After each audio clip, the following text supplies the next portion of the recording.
In 2016, California wife and mother Sherry Papini disappeared for 22 days. When she was found, she told authorities a detailed account of being kidnapped and tortured. Years later, in a stunning twist, Papini pled guilty to making false statements about what happened to her, setting off a media firestorm. Now, for the first time, Sherry Papini is telling her side of the story and revealing shocking new information. Sherry Papini, Caught in a Lie, an ID documentary event, Monday, May 26th at 9 on ID. Set your DVR.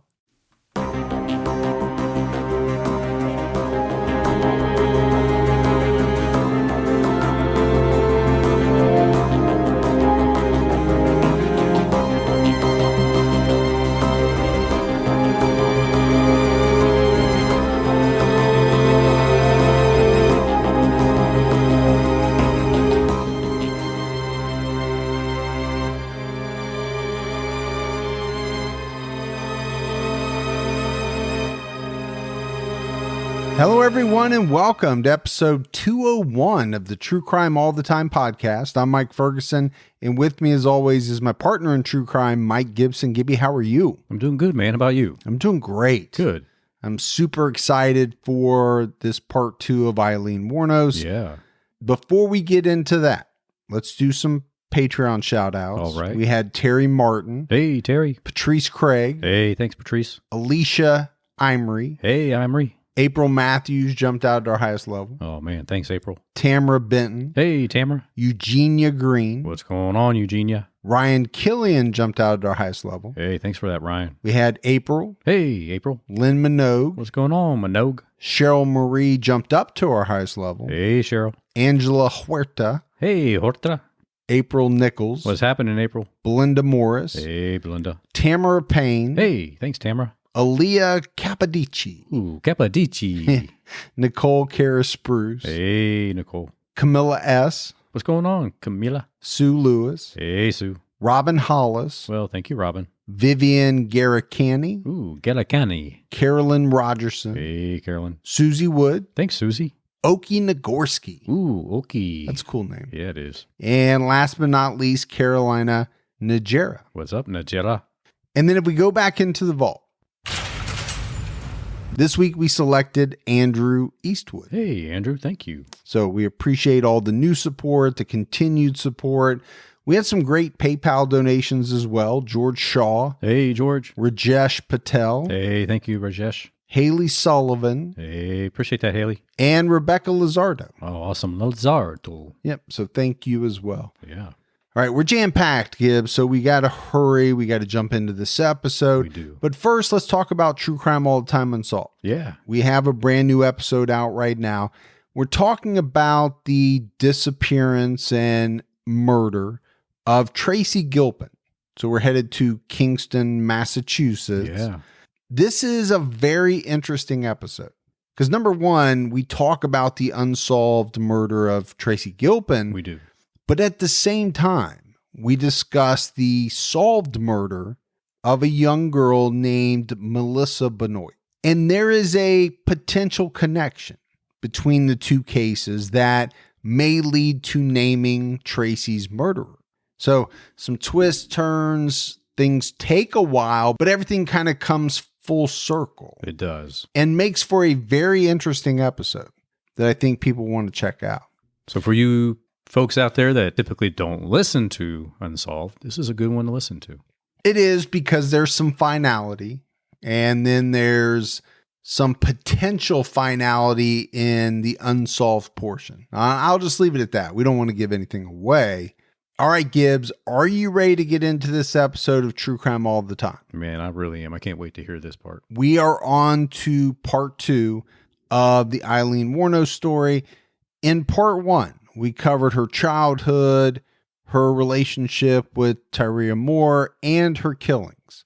Aileen was arrested at the Last Resort bar and confessed to her crimes to save Ty. She gave confessions to investigators on videotape, but she said she acted in self-defense. She had a court-appointed attorney present who tried to limit what she said, but I don't think that she was all that interested in taking that advice.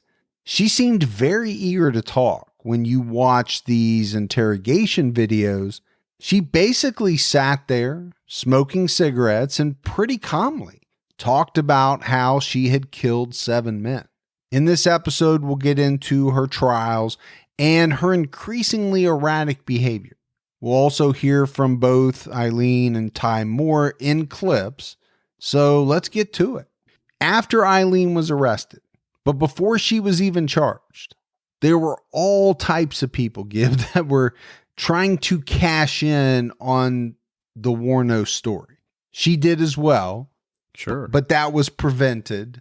Right. Because you can't profit from your own crimes. Her initial public defender withdrew from her case after he was accused of trying to broker a deal with a Hollywood producer for Aileen. Aileen then requested a female attorney and was assigned a public defender named Trisha Jenkins. Now, Ty Moore signed a deal to sell the story, but on top of that, there were various law enforcement officials who attempted to sell their story of how they hunted down and captured the infamous Aileen Wuornos. Again, everyone was trying to cash in on the Aileen Wuornos media buzz. Yeah, which is pretty disturbing. It is. I think especially when you talk about people in law enforcement trying to cut deals in the middle of an investigation, the trial's not even happened yet. Right. I think people looked at that and said, yeah, something's a little strange there. All of this is going to come up at trial. You know it is. Right. Because the defense is going to say, now, did you have an interest in things going a certain way because that would be more beneficial to whatever deal you were working on? Exactly. Yeah, you could make that argument. It's definitely, for me, I think it's a conflict. Yeah, it's right? conflict of interest for sure. Yeah. Now, with Ty, people made the same argument that, okay, did she say things that weren't true to make it more flamboyant, more sensational, right? The story. Right. Because the more outlandish it is, the more it sells. Well, sure. Wuornos made a lot of statements after she was incarcerated. From jail, she said, after I killed the first couple, I thought about quitting, but I had to make money to pay the bills. And I figured at least I was doing some good killing these guys because if I didn't kill them, they would have hurt someone else. So she thought she was being the good person here. Yeah, almost as if she was doing the world a favor, saving other people from these men. She was like Robin Hood. To me, it's a very interesting statement because I feel like on the one hand, she's saying she knew she was going to continue to kill, but at the same time, she's trying to portray the angle of self-defense that she's going to cling to for quite a long time. Yeah, I did it, but I did it because, hey, if I didn't do it, some other women were going to get hurt. They needed to die. I did it. And yeah, I took their money, but what else were they going to do with that money at that point? She was charged and would go on trial first for the murder, robbery, and armed robbery of Richard Mallory. She pleaded not guilty to the charges against her. Her trial began on January 13th, 1992. The prosecutor, in his opening statements, said that Richard Mallory had no idea that the woman he picked up was a predatory sex worker who had slept with over 250,000 men. Oh, man, that's a huge number, man. It's a huge number. It's kind of a mind-boggling number, to be honest with you. He literally said these words in his opening statement. Now, I'm not sure where he got that number, but it's kind of a tough one to believe. I'm not saying it couldn't happen, but if you sit down and do the math, which I did, it comes out to 34 men every single day of your life for 20 years. Yeah. That's a tall order. That's a tall order. I mean, Magic Johnson couldn't even. I was going to say Wilt Chamberlain. I remember one of them said they slept with all. Yeah, Wilt Chamberlain. I think at one point said he slept with like 100,000 women, and even that, people did the math and was like, that's like 10, 15 a day, I think it was. I don't Yeah. remember how long, over what period of time. Again, I'm not saying it couldn't be done. It just seems very far-fetched. And also, I wish I could have figured out how he came to this number of 250,000. Did he just pull it out of thin air? Seems very arbitrary. Yeah. Yeah. The prosecutor said that Wuornos shot and killed Mallory for his money, his car, his valuables, dumped his body in the woods under a piece of carpet. His contention was that she had gotten to the point where she was no longer satisfied with $20 here, $40 there. She wanted much more. She wanted it all. And she was willing to kill to take it. Well, 20, 40 bucks, that's not going to do much. Not if you're trying to keep the woman that you love in your life. Well, and let's be honest. And I think we touched on it last episode.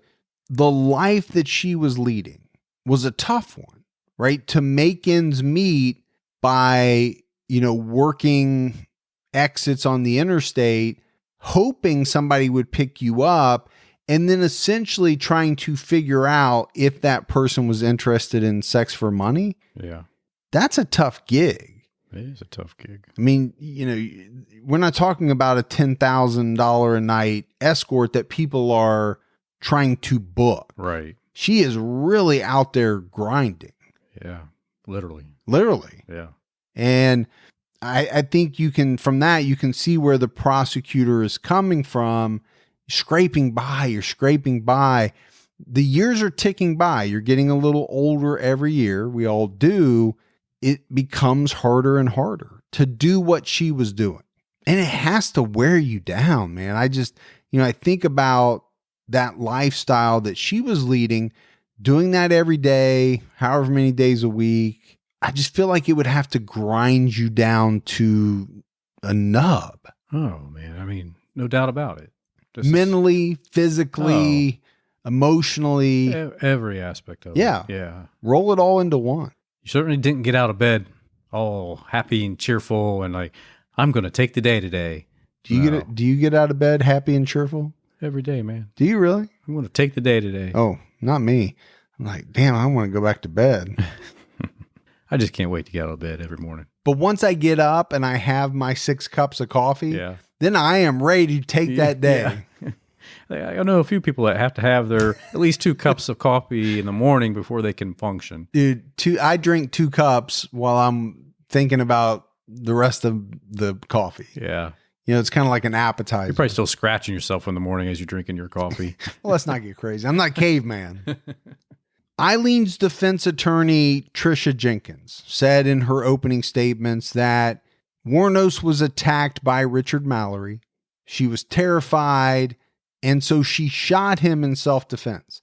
She argued that Aileen couldn't go to police because she was a sex worker, and Richard Mallory was a businessman. Who would believe the story of Aileen Wuornos? That was one of the arguments that her defense presented. The prosecution brought a number of experts to the stand. And under Florida's Williams rule, they were allowed to present evidence of the other murders to show motive, intent, MO. This was huge because it meant that they were able to introduce a lot more evidence. Oh, of course. And that's not always the case. I don't know how many different states have a similar one. This one in Florida is called the Williams rule. In a lot of places, you're not allowed to present evidence of past misdeeds. Right. You kind of have to keep it focused on the case at hand. Right. Can't dive backwards and talk about their character based on, And one thing I read about the Williams rule is you don't even have to be charged with that crime. If they just think you did it, right, they can present evidence. Now, it's got to be compelling evidence. They just can't throw, shit against the wall. But yeah, I mean, I have a little problem with that, but if you were charged, convicted or anything. Yeah, I'm pretty sure. I'm good with that. I'm just, the fact that you were thought of as of a person of interest, and here's why it's more tougher. Well, it is that, but it's when I say compelling evidence, like they'll throw it out if it doesn't really speak to the fact, I think, that you more than likely did whatever it is they... So they got that little checklist or yeah, I don't know exactly how it works, but it was important here for sure, because you're talking about all of the pawn shop evidence, the things that were found in Eileen's storage unit, and testimony from experts about each murder. They had Eileen's videotaped confessions. That was huge. It had to be monumental. Yeah. Well, and again, because of the Williams rule, it wasn't just the portion of the interrogation tape related to Richard Mallory. It wasn't just the pawn shop items related to Richard Mallory. Yeah. It wasn't just what was found in the storage unit related to Richard Mallory. You're piling in 7 victims worth of evidence. That's tough to defend. It is. Yeah. And let's not forget, the prosecution had Ty Moore. And that was a big day in the trial. When Ty took the stand, she would not look at Aileen Wuornos. Just did not want to look her in the eye at all. I mean, you can look at it a couple of different ways, but when it comes down to it, especially from, Eileen's point of view, she felt betrayed. Oh, she had to, giving herself up to save Ty, and then to sit there in the courtroom and realize everything she did and said was for nothing. Yeah, because, Ty's going to blast her. She's going to basically say what the prosecution needs her to say, right? Because if not, that immunity thing kind of goes away, right? If you don't play ball, if they don't hear what they want to hear, I'm sure that was part of the deal. That whole true love, ride and die stuff, it don't really happen in today's world, man. When you're up against that type of charges. And again, I think that's why you and I spent quite a bit of time talking about their relationship. I do think it was sexual in the beginning. Yeah. It was probably hot and heavy for maybe 6 months, a year, whatever. But they were together, I think, around 4 years. My understanding is the last 3 years, and I think Aileen even said it at one point during the trial, they were more like sisters, right, than they were lovers. Like the sex part, I think, kind of just went away, and they were friends / sisterly. Yeah, I think Ty was ready to exit that relationship years years before it ended. But if somebody's paying for everything you do, sure, okay, I'll hang around maybe. I don't know her mindset, so some of this I'm putting on to her, but that's just kind of the feeling that I get. Yeah.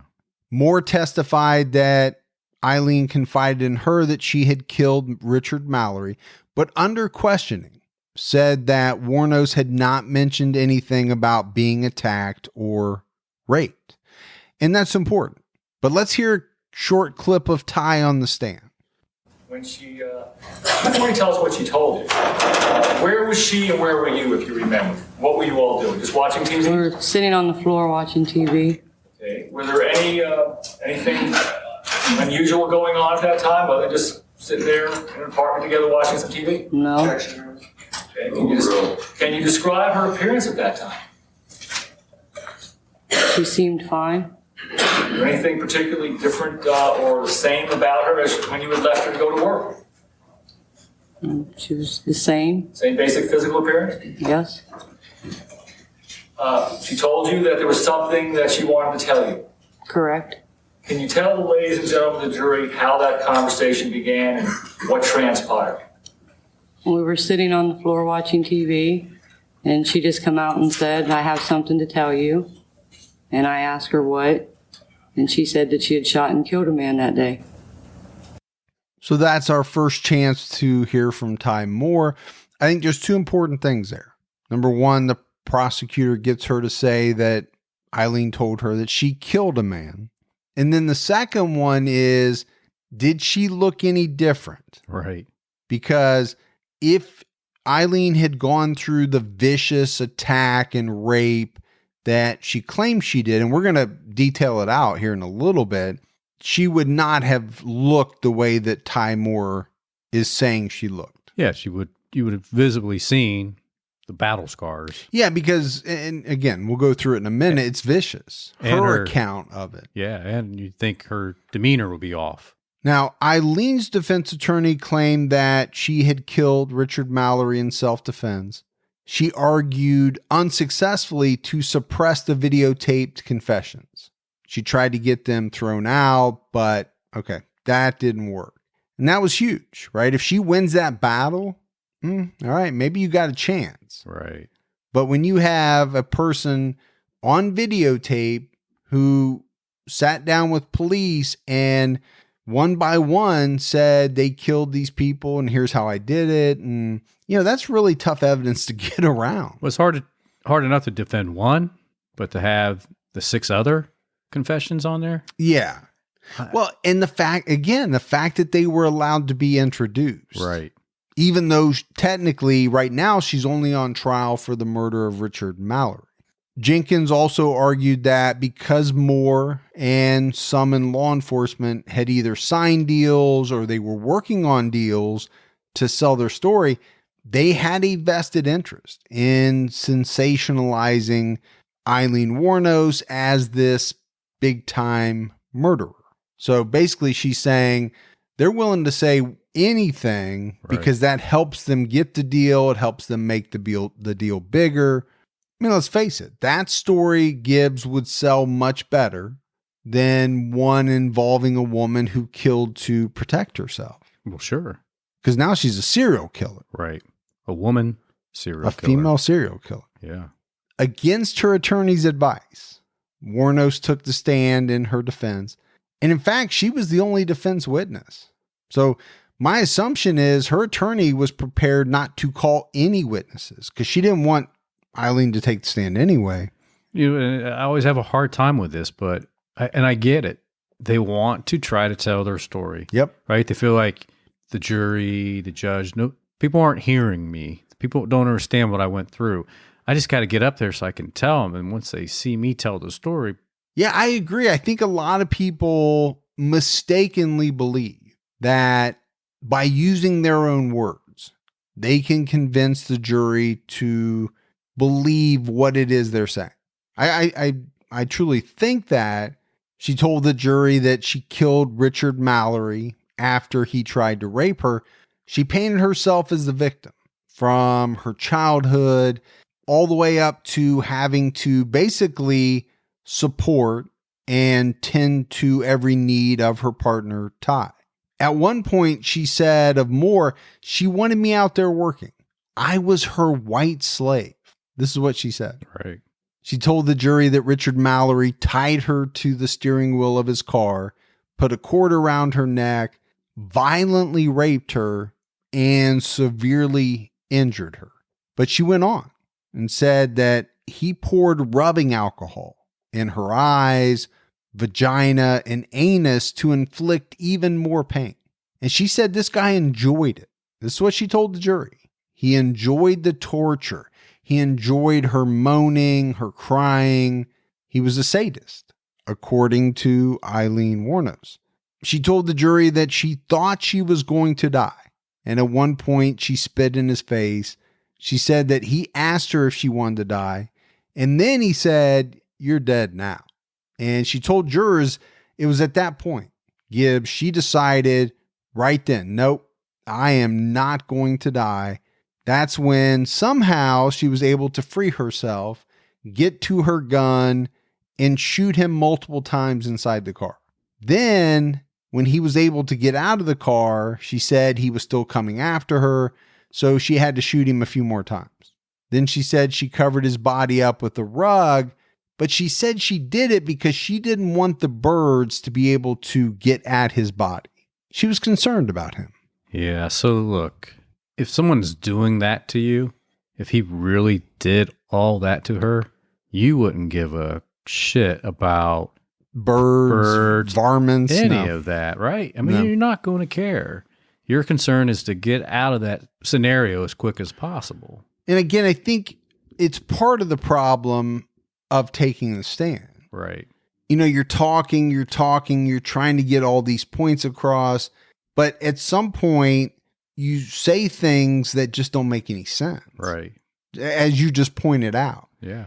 If you were a juror and you heard that, those things wouldn't line up, right? Vicious rape, This guy is torturing me. He's being sadistic. Now, yeah, I killed him, but then I just couldn't imagine the birds pecking away at him, so I covered him up. Yeah, she should have stopped talking after she said she shot him. Mm-hmm. Right? I mean, I get it. It was a 22. Sure, you're going to have to shoot him multiple times to maybe get him to Possibly, stop. yeah. To stop pursuing you. And to say that I put a rug over his body was to keep the birds away. I mean, it was just too much. Yeah, right. I mean, you can't square all of that up together. But here's the thing, and I know you said it before, but by testifying, she opened herself up to cross-examination by the prosecution. And, in all honesty, she didn't come across very well. The first part is usually pretty easy, right? It's your attorney asking you questions. They're setting you up. They're lobbing you softballs. You both kind of know where things are headed. Right. But when cross starts, most people aren't prepared for that. No. And this is what attorneys live for. They love when they get to cross-examine you. Well, and she got agitated. She got angry at times. And I think the jury saw a little bit of the monster peeking out at certain points when she was up there on the stand. The prosecutor hammered her about why the violent rape didn't come up in her confession to police or in her talks with Ty. So she admitted killing in her confession to police. Right. She told Ty that she killed a man. But according to the videotape, and the videotape doesn't lie, and according to Ty, if you believe her, the rape and all that part was never mentioned. I really believe, Gibbs, Aileen did herself much more harm than good by taking the stand, and that happens quite a bit. Yeah, I'm trying to remember more than a handful of times that it benefited. When somebody really pulled it off? Yeah. Well, we probably wouldn't know because we wouldn't have covered it. Well, that's true. Because if they were successful, then they wouldn't have been convicted. That's right. All right, Gibbs, let's take a quick break and talk about our sponsors. First up is Best Fiends. We know our listeners love true crime. They listen to a lot of true crime podcasts. Well, sometimes you need a break. That's the same for Gibby and I when we're researching so many different cases. At some point, my brain kind of fills up and I just need to take a break. And that's when I like to clear a few levels on Best Fiends. For me, it's an incredible way to de-stress between the research and recording sessions. I get a rush every time I beat a new level on Best Fiends. Best Fiends is the infamously impossible to put down puzzle game with over 100 million downloads and counting. It's free to download and has literally millions of 5-star reviews on the Apple App Store and Google Play. We all love a good challenge. Best Fiends gives you over 5,000 of them. They're always adding new levels, events, and challenges. When you have Best Fiends at your fingertips, you'll never have a dull moment. Download Best Fiends free today on the Apple App Store or Google Play. That's friends without the R. Best Fiends. And next up is Talkspace. We're living in a turbulent time, and right now it's not easy to prioritize yourself when you have a lot on your plate. But investing in your mental health has long-term benefits, and with Talkspace, it can actually be affordable. Unlike in-person therapy sessions, Talkspace gives you 24/7 access to your online therapy room, send unlimited messages to your dedicated therapist, and they'll respond daily, 5 days a week. Talkspace is a fraction of the cost of in-person therapy. An entire month on Talkspace costs about the same amount as a single in-person session. Talkspace is secure and private using the latest encryption technology to store client information. And their network is composed of thousands of licensed therapists who have experience in over 40 specialties. The bottom line is that we all need someone to talk to. Talkspace wants to give us the support we deserve at a price we can afford. As a listener of this podcast, you get $100 off your first month on Talkspace. To match with your perfect therapist, go to Talkspace.com or download the app. Make sure to use the code TCAT to get $100 off your first month and show your support for the show. That's TCAT and Talkspace.com. At one point, Aileen and the prosecutor, they got into this exchange about convicted felons being allowed to carry guns. They got at each other a lot while she was on the stand, but let's hear this clip. So you think the convicted felon should be allowed to carry guns? Because a lot of them do turn into the Lord, and a lot of them are very decent people and very straightforward people. So they broke the law. Everybody breaks the law, and I bet you do too. And Matter of fact, you drive a car and pollute the earth. Some of them shoot men to death in cold blood, don't they? No, they don't. I didn't shoot anybody in cold blood. Although I would have been out there decaying instead. You've never shot anyone in cold blood? That's right. Objection, Your Honor. I don't have the heart to shoot somebody in cold blood. Did you ever shoot a man in the back of the head because he was Objection, struggling? Your Honor. I'm not going to answer that question, and it does not bear with this case. Different circumstances to different reasons and circumstances, and I don't need to answer that. It has nothing to do with Richard Mallory. Would you like to answer it? No, I'm not going to. Lee, I'm instructing you not to answer any Right. questions about anything other than Richard Mallory. I'm asking you not to talk about it. So the reason why I thought that clip in particular was so interesting, you hear Eileen's defense attorney object. Right. And there was a lot of that. She objected to almost everything that the prosecutor asked. But the interesting thing there is that the prosecutor kept weaving in Sure. little things about some of the other murders, not Richard Mallory, but some of the other ones. We know that one of the victims was shot in the back of the head. Right. You heard him ask that question. And he got her to bite on it. Mm-hmm. Right. She thought she was being smart by saying, I'm not going to answer that. I don't need to talk about that here now. It's Right. not related to, but she's talking about it. It doesn't pertain to this case. Right. Well, what's that mean?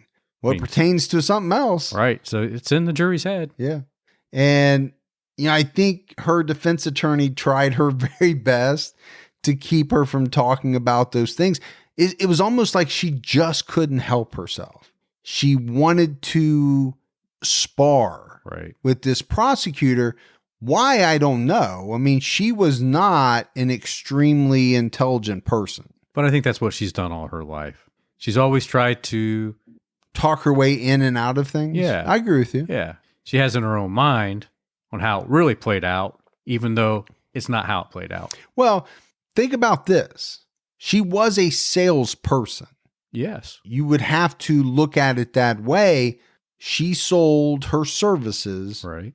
every day. Yep. And if she wasn't able to sell, maybe she didn't eat that day. Right. She didn't have a roof over her head. After a while, a good salesman just thinks, well, they can just bullshit anybody Right. and talk you into or out of whatever they want. It took the jury under 2 hours of deliberation to find Aileen Wuornos guilty of the first-degree murder and armed robbery of Richard Mallory. Some jurors, Gibbs, later said that they just didn't believe Eileen's claim of self-defense, mainly because she didn't mention it one single time on the videotaped confession that she gave to police after her arrest. If that's how it really happened, and you're being called in to answer for murders, wouldn't that be one of the first things that you would say? Yeah. It was self-defense. This guy, he attacked me. He raped me. He brutalized me. She didn't talk about it one time. I mean, she really was focused on clearing Ty's name. Yeah. And that comes up a lot in the research. And I think even Aileen said it at some point during the trial. It just wasn't on her mind. Her sole focus was to confess to these crimes, get Ty out from under, any type of prosecution, get her free and clear. That's what she has said. That's how she's tried to explain Right. why she never brought it up. But again, the jury didn't buy it. At the sentencing hearing, her defense team relied pretty heavily on her childhood to help sway the jury to their side. And there was a lot at stake. I mean, this jury was deciding between two options, either giving Wuornos a death sentence or a life sentence in prison with no parole. At the time they were deciding her fate, only one woman had been put to death in the United States since the death penalty was reinstated in 1976. The defense talked about how Eileen's mother had abandoned her when she was an infant, how she was raised by her grandfather, who she thought was her father. Defense witnesses testified that Eileen's grandfather was an alcoholic who was both physically and emotionally abusive. So they didn't have any witnesses at the actual trial. Right.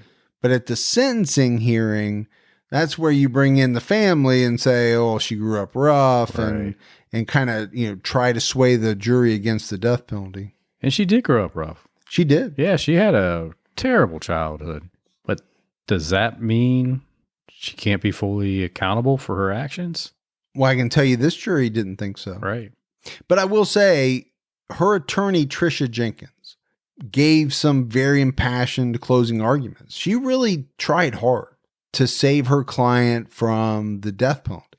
She had some psychologists who concluded that Aileen suffered from borderline personality disorder at the time she committed her crime. I could agree with that. Yeah.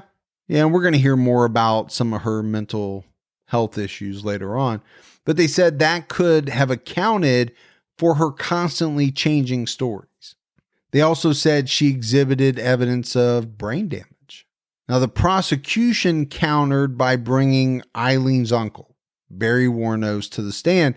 He testified that his father was not an alcoholic, that he had not beaten or mistreated Aileen as a child. So again, who do you believe? I don't know. I think when we wrap up this case, we'll get into it a little bit more. I think some of the water here is a little murky with her past. Some of it's Right. pretty well documented, but some of it comes from her. And anytime you have that and you have other family members who are disputing that, it makes it murky. It makes it really murky. And she could be right, and maybe they're trying to protect the reputation of Right. that other person. Maybe. Still murky. Still murky. The jury deliberated for an hour and 48 minutes before recommending that Aileen be put to death. They weighed her abusive childhood, her low IQ of 81, which is important because it's above that 70 threshold that you see a lot of times. Right. They weighed her mental health, but in the end, they weighed, I think, more heavily that she had previous felony convictions and that she committed murder, number one, during the commission of a robbery, number two, in order to avoid arrest, three, it was heinous and cruel, and number four, it was cold, calculated, and premeditated. I think those things outweighed all of the other factors they were looking at. In the end, it was a unanimous decision, 12-0, which many of the papers called pretty rare. I saw one statistic that said less than 10% of cases where somebody gets the death penalty, it's unanimous. There's always somebody that says, or at least one or two people that say, no, I can't do it. I can't do it. Yeah. You don't need it to be an all or nothing deal, right? It's a majority situation. So to go 12-0, at least according to what I read, pretty rare. Doesn't happen all that often. Well, it says a lot that the jury went straight across the board like that. Yeah, I would agree with you because they were the ones that sat through every day of the trial. They saw all the evidence. And, when it was all said and done, not a single person could say that they did not believe she deserved to die for what she had done. Later, the judge followed the jury's recommendation, ordering Aileen Wuornos to be put to death for her crimes. After the sentencing, as police were leading her to a police car outside, she went into a tirade, shouting, "The media convicted me." She was waving frantically. As you are right now. Yeah, with my hands in the air. Yeah. And then even when she got inside the car, she was still shouting. She was gesturing wildly, but no one could hear what she was actually saying. And that's a hallmark of Wuornos, right? We're going to see that down the road, Right. time and time again. She was known to fly off the handle pretty easily. Yeah, she was known to blurt out some pretty bizarre comments. And we'll hear some of those as we go along. But authorities weren't done with Aileen, right? She faced charges in 5 of the 6 other murders, She was never charged with the murder of Peter Seams because his body was never recovered. Now, during her time in prison, Wuornos befriended a Florida woman named Aileen Wuornos. I think Wuornos became her friend as well as some sort of spiritual advisor.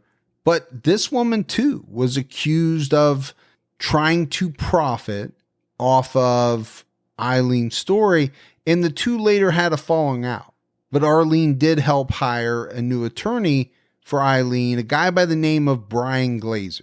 And Gibbs, this is a guy that has come under attack over the years by some for the way that he handled her case. Yeah.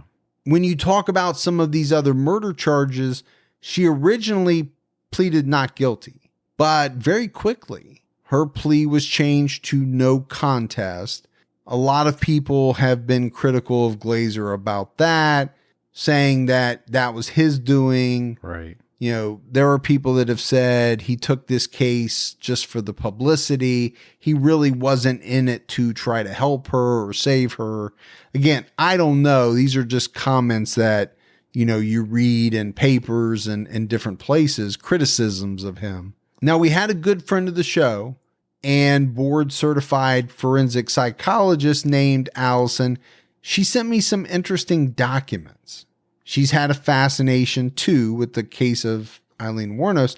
One of the documents was a 1992 psychological evaluation performed at the request of Brian Glazer by one of the same psychologists who had examined Aileen prior to her first trial and diagnosed her with borderline personality disorder back then. The document states that during this newer examination, Miss Wuornos became increasingly paranoid and manifested a full-blown delusional system.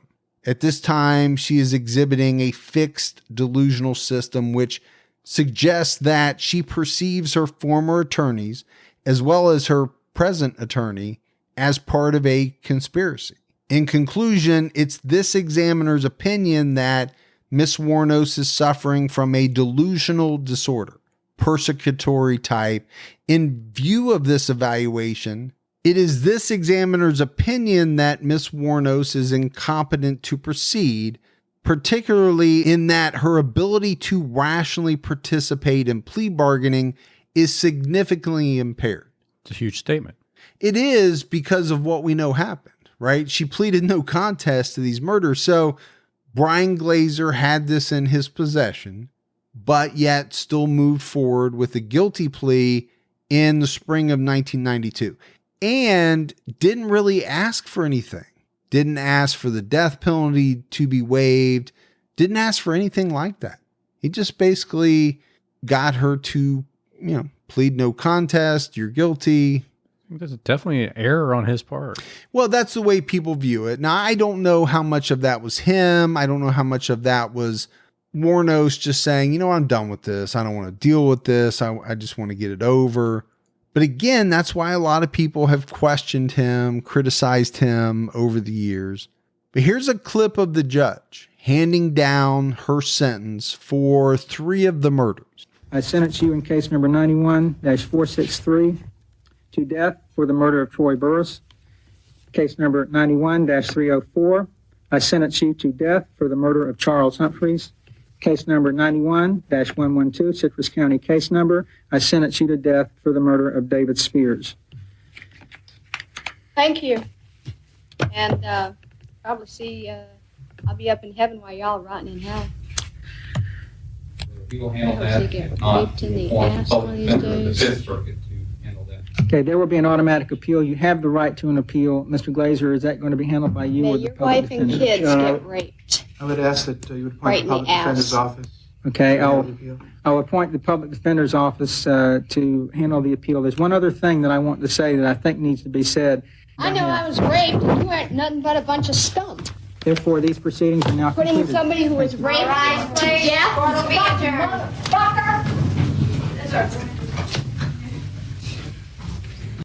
Now, if you couldn't hear it, she said some pretty rough things to officials in that courtroom. Gibbs, she said that she hoped that their families got raped in the Arse? Tuchus. Yeah. That's rough. That is rough. Who would wish that on another person? Well, surprising for her to wish that on somebody. If she had experienced that same, why would you wish that on an innocent person, someone's family? You know what I mean? Well, she's not viewing them as innocent. She's viewing them as the people that are railroading her into the prison system. And I'm using air quotes. The conspiracy here. Yeah. This is where the whole conspiracy thing comes in. Then as they're walking her out of the courtroom, she flipped off the judge and called him an MFer. Hopefully everybody heard that. Yeah. You know, but here, she already had a death sentence. She just got 3 more. Do you really have to watch your P's and Q's at that point, or are you pretty much free to say whatever the hell you want? Yeah, you're pretty much free to say whatever you want, Yeah. really. I mean, what else? What can they do to you? Yeah. Is anybody going to think worse of you? You've murdered 7 people. Right. You're not going to be getting out by being good, but I mean, it adds to the drama of her story. It does. It does, and that's why I wanted to play it. I want everybody to hear it. In June of 1992, Aileen pleaded guilty to the murder of Charles Carskadden, and then in February of 93, she pleaded guilty to the murder of Walter Antonio. She received 2 more death sentences, so she got 6 in total. Tough to come back from that. Yeah. Surprised she didn't decide to go ahead and represent herself at this point. That would have been the only thing that would have made this better. Yeah. That would have been a spectacle to beat all spectacles. You know, over the years, she's had a number of automatic appeals because of her death sentence. One of the big arguments centered around ineffective assistance of counsel. We see that a lot. We do. And one of the big issues argued was that her defense attorneys didn't find out that Richard Mallory had a rape conviction on his record, which could have potentially bolstered her argument of self-defense. We talked about it in episode 1. Yeah. When we talked about Richard Mallory, that he was convicted of rape in another state. Her defense team didn't know it. And you would think that would be something not that hard to find out. So I get that argument of ineffective assistance of counsel. Right. She also argued that her attorneys had not done their job in presenting evidence regarding her competency to stand trial. And again, I think you can make an argument on both of those issues, but here's the thing. I don't know if it would have changed the outcome at all. It's a good argument to make, but you still, have to get around the video confessions. That's a tough one for me. You still have to get around the pawn shop evidence, the storage unit evidence, the fingerprints, Ty Moore statements, all of that. And her going on the stand. And her taking the stand and, kind of hurting herself. But as the years went by, Aileen's behavior became increasingly erratic. She fired a number of attorneys, and then she just dropped all of her appeals in 2001. We'll play a couple of more clips later on, but there's a lot of footage of Aileen Wuornos, especially in the 2 documentaries made by Nick Broomfield. And when you watch those, Gibbs, it's hard not to see that over time, her mental state deteriorated significantly. And for those that have watched them, they'll understand what I'm talking about. Right. He had just unbelievable access to her over a number of years. And you can kind of see through the 2 documentaries how much she changed. Yeah. You can also see it in the letters that she wrote her one friend. Yes. Yeah. Dawn. Mm-hmm. She became paranoid, delusional. I mean, she thought there were these huge conspiracy theories. Everyone was spying on her. Everyone was out to get her. She said that police knew who she was after the first murder, but they let her keep killing so that they could profit off the story of capturing her. Yeah, we know you committed this murder, but we're going to wait till you commit 6 more. Then we're going to get you. That's right. That's when we're going to get the big payday. Not one day sooner. It's got to be 7 in total. Exactly. That's the magic number, I guess, that she thought they needed to have. Now, I'm sure that thinking was caused by the fact that some of these people did try to sell their story, right? So there's some basis to her conspiracy theory. Right. But it's still really far-fetched to think that the police knew she was killing, were aware of it, and just let her keep doing it time and time again. And then after the 7th one, they said, you know what? We better put a stop to this. Yeah. I think we're good now. Don't let allergy season slow you down. Get common allergy meds for as little as $15 with GoodRx. So you and your family, pets included, can stop allergy symptoms before they start. GoodRx is free and easy to use. Just search for your prescription on the website or the app, compare prices, and get a free coupon to show your pharmacist.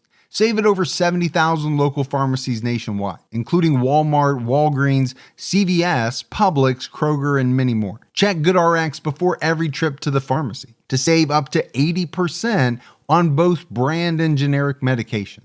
And did you know GoodRx rewards you for saving money too?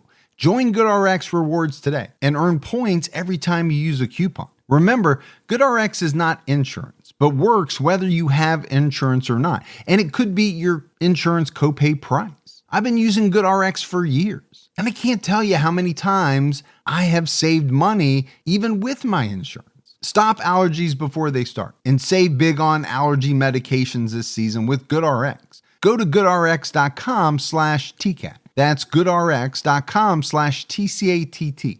You know, once the temps start rising, I realized I was back in the same worn out rotation. Same tank, same shorts, same everything. So I gave my daily uniform an upgrade with Quince. Their pieces are easy, elevated, and somehow make me feel more put together without even trying. Like they're 100% European linen shorts and dresses from $30. Luxe swimwear, Italian leather platform sandals, and so much more. The best part, everything with Quince is priced 50 to 80% less than what you'd find at similar brands. By working directly with top artisans and cutting out the middleman, Quince gives you luxury without the markup. And Quince only works with factories that use safe, ethical, and responsible manufacturing practices and premium fabrics and finishes. I'm getting ready to stock up on shorts for summer from Quince, and I know they're going to be amazing because everything I've ordered has been of the highest quality, and the prices are amazing. Treat your closet to a little summer glow up with Quince. Go to quince.com/TCAT for free shipping on your order and 365-day returns. That's QUINCE.com/TCATT to get free shipping and 365-day returns. Quince.com/TCAT.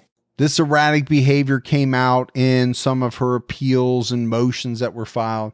But like I said, by 2001, she had given up and was actually calling for her own execution. Now, it didn't stop her from continuing to file grievances against guards and pretty much anyone that she thought was out to get her. At one point, she had filed so many different things that officials appointed an attorney to represent her in all these different claims that she was making. So this attorney met with her a few times, and then all of a sudden she refused to see him. And I guess, Gibbs, this guy was so taken aback by her demeanor that he actually wrote a letter to the Florida Supreme Court expressing his concerns about her mental capacity.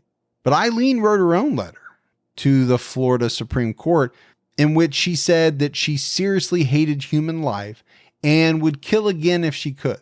She also told the judge, "There's no point in sparing me. It's a waste of the taxpayers' money. I'm sick of hearing this she's crazy stuff. Yeah. I'm competent, sane, and I'm telling the truth." Yeah, I don't think she really liked that people were constantly talking about her. And thinking that she was mentally ill. Right. Even though, if you watch the videos, if you read the letters, man, it's hard not to think that some pretty serious mental health issues were at play.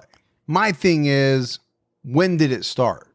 I don't think there's any doubt it got worse as the years went on. When she was in prison, it seemed to get worse and worse. In 2002, as Eileen's execution date approached, one of the issues that remained was whether or not her mental health issues should prevent her from being executed. And there were a number of anti-death penalty groups that felt that she shouldn't be because of these issues. In September of that year, I believe prompted by the attorney's letter that I talked about, Florida Governor Jeb Bush granted her a stay of execution and ordered a mental health examination to determine if she was competent to be executed. So they had 3 different psychiatrists appointed to examine her, and all 3 of them came to the same conclusion. She was competent to be executed. Well, I think that's the state's duty to make sure before they go any further. Yeah, I think it is. But I guess the problem that I have is, okay, you have some mental health professionals saying, we're diagnosing her with this, and this. And then you have others who are saying, well, she's competent to stand trial. Right. Is it because some are hired by the defense and some are hired by the state? All right. So who? You would hope not, because you would think a professional gives their opinion regardless of what side they're on. But I kind of am not naive enough to think that that's always the case. Who pays their bills? Well, and the other thing is they could have said, yeah, she has this, she has that. We see it. We see where the diagnosis comes from. But at the end of the day, we're still saying she's competent to be executed. They weren't saying that she didn't have mental health issues. Right. All they're saying is that she's competent to be executed. Now, how they came to that decision, I don't know. But at the end of the day, 3 different doctors came back with the same conclusion. So she's going to be executed, right? She's found competent. The stay is lifted. Aileen declined her last meal, which in Florida at the time, she could have had anything she wanted, totaling up to $20. And that's like 16 bags of Twizzlers, the smaller bags, or I can get the big bags. I could get like 5 big bags of Twizzlers and just sit there and eat them till they're all gone. You could get like 100 things of ramen noodles. I think ramen noodles are about 19-20 cents a pack, or they were. All that ramen noodle is probably going to kill you anyway. Yeah, right that's there. a lot of salt. That is. You should not do that. No. I'm not advocating for that. That's not good. But, $20 in early 2000s, Yeah. you could get a bunch of Big Macs, you could get a bunch of burgers, fries, It's like Cokes. you can get like 19 tacos and a Coke. Yeah, back then you could. Yeah. Now a taco's like almost $2. Oh, I know. If they're still on the menu. So, not to get off track, but Yeah. I went to go get a taco salad the other day. Right. Because it's really the only thing that Taco Bell sells that's semi-healthy. Yeah. If you don't eat the shell, Right. gone. It's off They the menu, don't man. serve that anymore. No. That's too healthy. We got to get rid of that. But she just drank coffee. That was it. Well, you would want your coffee. I would, but that's not all I'm having. No. The night before her execution, she visited with her childhood friend, Don Botkins, who you talked about. Don later said that Aileen was in good spirits. She was happy, she was laughing, and she said that she was ready to leave this earth. I'm sure when she thinks about her time on this earth, I don't know how many good thoughts she's going to have about it. Well, I think there's a couple of different ways you can look at it. Number one, she had a very hard life. It was a hard existence. I know I keep saying it, but Yeah. I do think it was a daily grind just to survive. So, at some point for her, was there a resignation that, what, I'm tired, I'm ready to go. I don't know. I don't know what was going through her head. But on the morning of Wednesday, October 9th, 2002, Aileen was strapped down onto the lethal injection table. There was about 30 people in the audience. She smiled at them. And then she made her final statement, which was, "I'd just like to say I'm sailing with the Rock, and I'll be back like Independence Day with Jesus, June 6th, like the movie, big mothership and all. I'll be back." That's a lot of stuff weaved into one statement. I literally don't know what any of it means. She's talking about she's going to rise up like Jesus did, but also why she's on that big old ship up there with Will Smith. Yeah. You know? I mean, it sounds like she says the movie. I'm assuming she's talking about Independence Day, the movie. Right. It came out in 1996. Maybe she watched it in prison. I don't know. You know, what does Sailing with the Rock mean? Is she talking about like The Rock, the movie star? I don't think The Rock was a movie star back then. Can you smell what The Rock is cooking? Yeah, he wasn't cooking nothing back then. I didn't understand it. I'm sure it meant something to her. At 9:30 a.m., she was administered the cocktail of drugs. She stopped moving about 2 minutes after the drugs entered her system and was pronounced dead at 9:47 a.m. She was 46 years old. Aileen Wuornos was the 10th woman to be executed in the U.S. since 1976 and only the second woman in Florida. So, Gibbs, I read that officials at the prison, they cordoned off 2 different areas. And I think this is pretty normal, right? You have one area for the anti-death penalty folks. You have one for the death penalty supporters. There was a whole bunch of people that showed up in the camp of the anti-death penalty. Right. 2 people showed up on the other side. It was a 77-year-old man and his 49-year-old son. And apparently they tried to attend as many executions as they could to show their support in Florida. The father's other son was murdered years earlier by a man named Edward Dean Kennedy, who was executed in 1992. The reason I brought it up is because I think it shows you the different sides. Right. There's a whole bunch of people that are anti-death penalty. I get it. I understand the reasoning behind it. And then you have a guy like this who lost his son to some type of murder. The murderer was executed. He's in favor of it. I get that too. I can see both sides of it. Oh, me as well. And I don't think you can judge him for wanting that. No, it's interesting because you always see, or I shouldn't say always, normally you see many more people coming out on the anti side. Right. Not too many people coming to say, yeah, you know, there have been, you look back at like Ted Bundy or something, there were a lot of people there cheering and hollering. And so pop culture wise, there have been a few movies, some documentaries made about Aileen Wuornos. There was a TV movie made where Jean Smart, you remember Designing Women? I do not. You don't? It was like Jean Smart, Annie Potts from Ghostbusters, Delta Burke. Okay. They were like interior designers or something. Like Southern women? Yeah, and there was one other one that was real Southern. She had a Southern accent. I can't remember her name. I think I kind of remember that now. It was a show that ran for a little while. Yeah, I didn't watch it every time it came on, sit on the couch eating popcorn now. But she played Aileen Wuornos in the TV movie. Okay. Jean Smart did. And then, of course, you have the movie Monster, right, where Charlize Theron played Wuornos and Christina Ricci played Ty, although they used a different name, I think. Right. I liked that movie, but I remember when it came out thinking that, man, Charlize was such a strange choice to play Aileen Wuornos.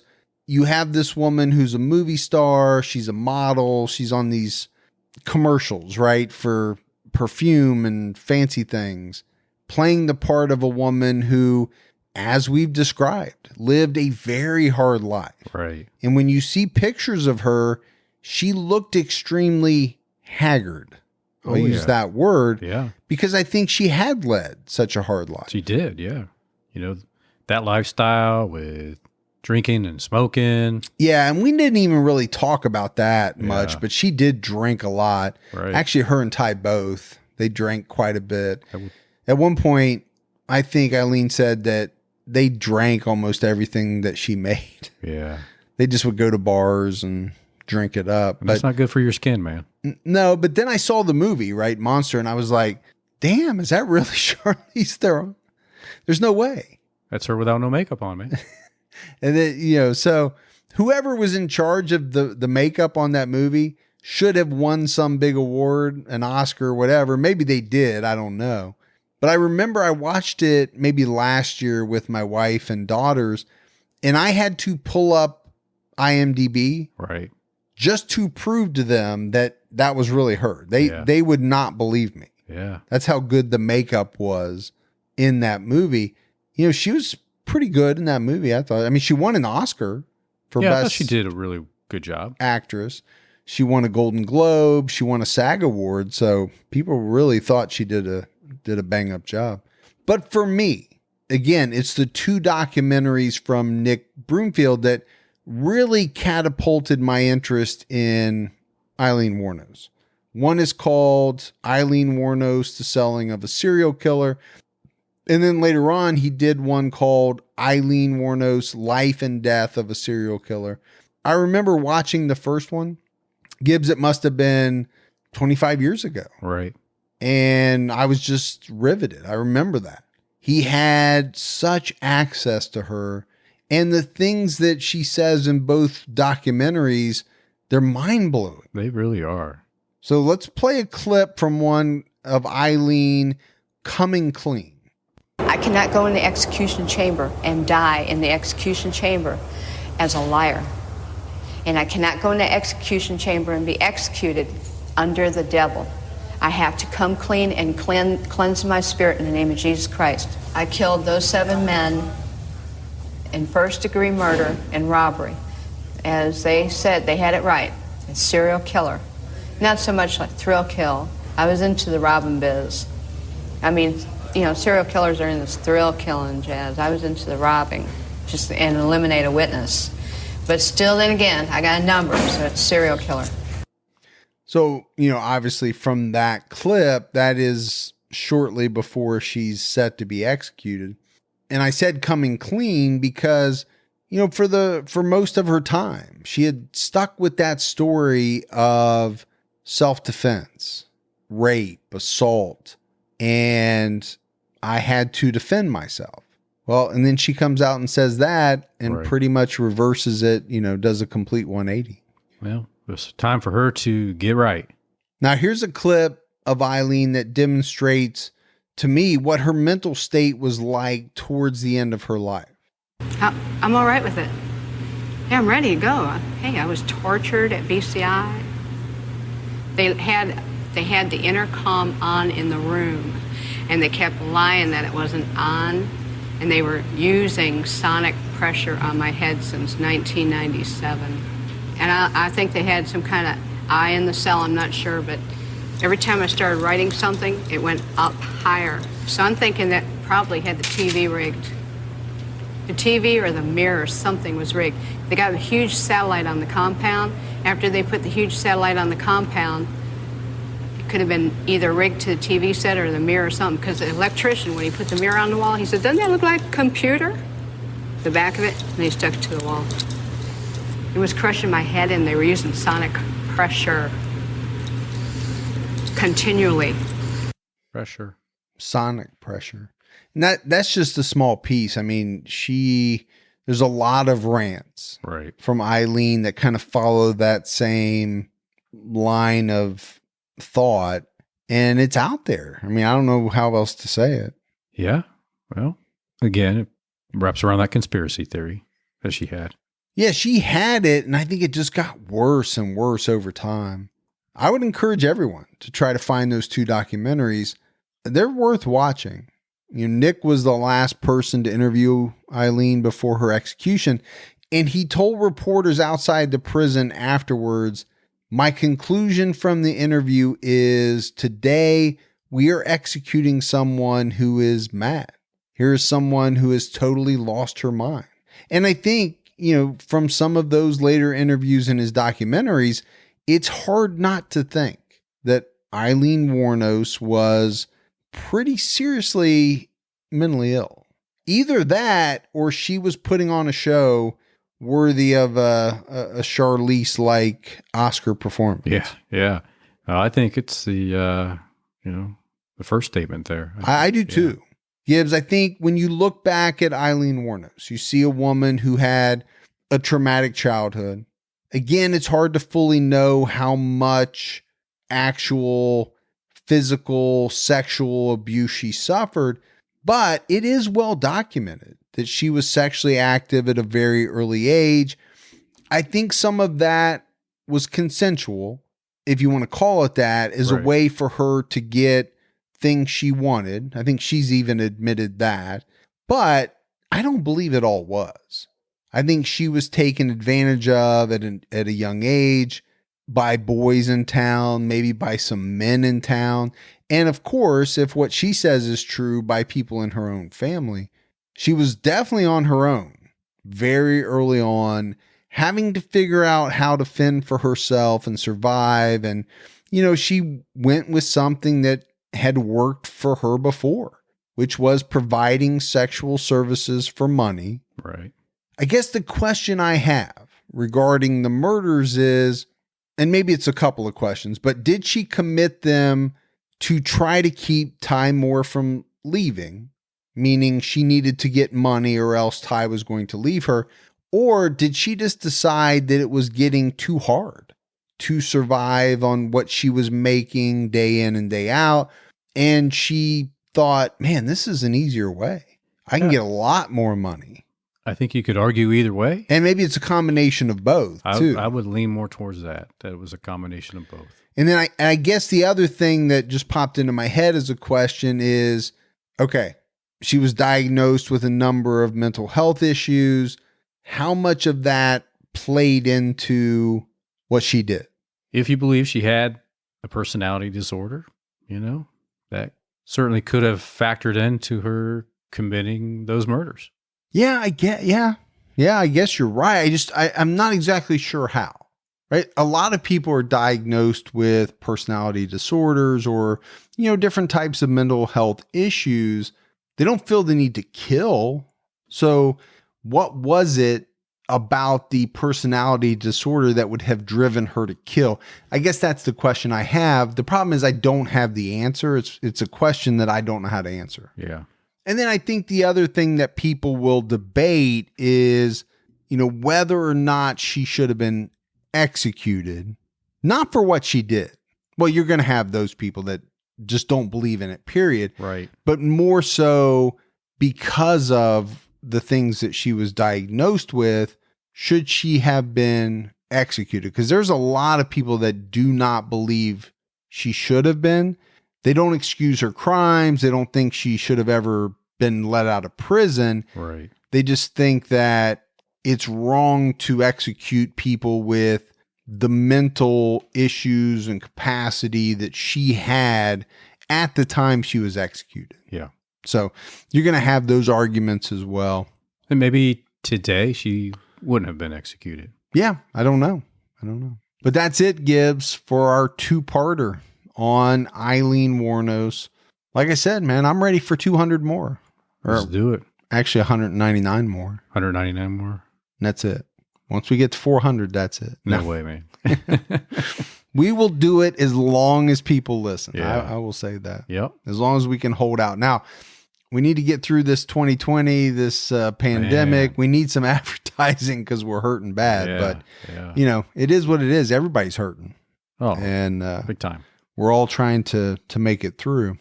We got some voicemails. You want to hear those? Yeah, let's hear them. Hi, Mike and Gibby. This is Emma calling from Stroud in the UK. I'm the owner and maker of Silver Spot Ceramics. Check me out on Instagram. And loads of my pots and mugs have been made while listening to you guys. You make the hours go really quickly. I've just got up to date, which I'm quite upset about, but I'm just about to start on Unsolved, so I'm hoping for another great ride there.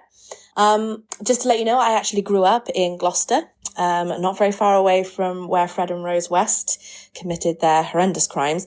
And it is actually a family rumour that when my mum was leaving college once, Fred West stopped and asked her to babysit. She would have been around 16, 17 at the time. She did politely refuse because I'm sure he looked a bit weird. Anyway, just wanted to let you guys know it's another connection there. Stay safe and keep your own time ticking. Bye. That was like the clearest audio. Well, you know why? Because she recorded that on her computer and emailed it to me. Ah. When you're international, a lot of people do that because it's free. Well, that's a good way to do it. It is a good way to do it. Yeah. And man, talking about her mom making probably one of the best decisions that she ever made. Yeah. So do you think she had the little spidey sense? Maybe. And something told her, run away? Yeah. Because, if you remember, that guy was a little strange looking. Fred West. Yeah. I mean, yeah. Let's face it. he was no Ben Affleck. He was no Mike Gibson. Hey, easy now. Hi, this is Susan over in Illinois. I'm a huge fan of you guys, and I always look forward to listening to True Crime All the Time and Unsolved. I am not able to get it on Stitcher this week. So I don't know if it's a Stitcher problem or if maybe I missed it that you guys weren't doing them this week. I'm not sure. But anyway, I just thought I would let you know. Thanks. Bye-bye. Well, I bet she found them by now. Yeah. So we did get a lot of messages. I got emails. We got messages on social media about Stitcher. And what I have said to everyone is, and I think there's a misconception, right? We don't post or upload the podcast to all these different places. Right. There's one main feed that we upload, and then all the different podcatchers or podcast players pull from that feed. Right. So if one of them has it and one of them doesn't, that's not us. It's just Stitcher having a problem. I don't know what it was, but yeah, there obviously was some problem. And I heard later on from somebody else that said there were some other podcasts too that weren't showing up when they were supposed to. And sometimes it's just as simple with these smartphones today. Sometimes you just have to delete your app and reinstall it, and sometimes that will take care of the problem as well. That's your answer for everything, Gibbs. Just delete it, reinstall it. That actually does work with most computers, TVs, things like that. Yeah. Or just go out and buy a new one. I'm not saying delete it, but usually like a hard restart or something like that fixes most things. That's what I do at work all the time. It's like, oh, that doesn't look right. Let me shut that down. And then you tell your boss, I got computer problems. I'm not going to be able to get that TPS report in. Sorry. Help desk was not helpful. Hi, this is Robbie Goodwin from Charleston, South Carolina, and I have a great story for y'all. It's Pee Wee Gaskins, and he was a serial killer, a rapist, a cannibal, and I just think it would be an awesome story for y'all to look into. Also, y'all kill me. I clean houses for a living, and I'm a hairstylist, and I can't get enough. Gibby, you talk just like I do. Everything you say, I say too. So don't let him pick on you. They pick on me all the time. But again, love y'all. Can't wait to hear more. Keep your own time ticking. Pick on you. When do I ever pick on you? Every day. Every day. So, Pee Wee Gaskins, definitely on the list. For sure. Actually, a very well-known killer. Right. And probably somebody we should have already done. Is he a big timer? Some people consider him to be a big timer. So, yeah. We do get our fair share of requests for him. He's definitely on the list. Hey guys, this is Court from the New Orleans area. I just wanted to call and let you guys know that I am so happy for you for reaching number 200. Aileen Wuornos. Hadn't listened to it yet, but pretty excited to do so. Actually, I think I'm going to wait until it's all till it's out in its entirety. That's what I usually do with multi-part episodes. But damn guys, 200, good job. I mean, let's hope we see 400, 600. Do this for the next 30, 40 years or something like that. That'd be great. But, you don't have to put this on the air. I'm not looking for that. Just wanted to congratulate you guys and the usual crap when people call. Anyway, thanks, fellas. Well, too late. It's on the air. Yeah. But, 30, 40 years, Gibbs. I don't know. You'd be 120 years old. So can we make it? Old. I don't know if we can make it to that. I'd be old. I wouldn't be that old, but yeah, it'd be, I don't know. You'd be like, people say, wait, some people say sometimes it's hard to hear me. Yeah. I'd be like, it'd be really hard to hear you. Who's that guy that announces your name when you turn 100? Oh, the weather guy. Yeah, I can't think of it used to be Willard Scott back in the day. You remember Willard Scott? Yeah. Now it's Al Roker. Yeah. So hey, Gibby turned 100 today. Of course, he probably wouldn't be around. Well, either. It would have to be somebody else because he's older than me, I would think. I don't know. I don't know who's older than you, man. Ouch. But he said 400, 600. Let's shoot for the stars, man. Let's do it, man. Break 1,000. Exactly. All right, everyone. That is it for another episode of True Crime All the Time. So for Mike and Gibby, stay safe and keep your own time ticking.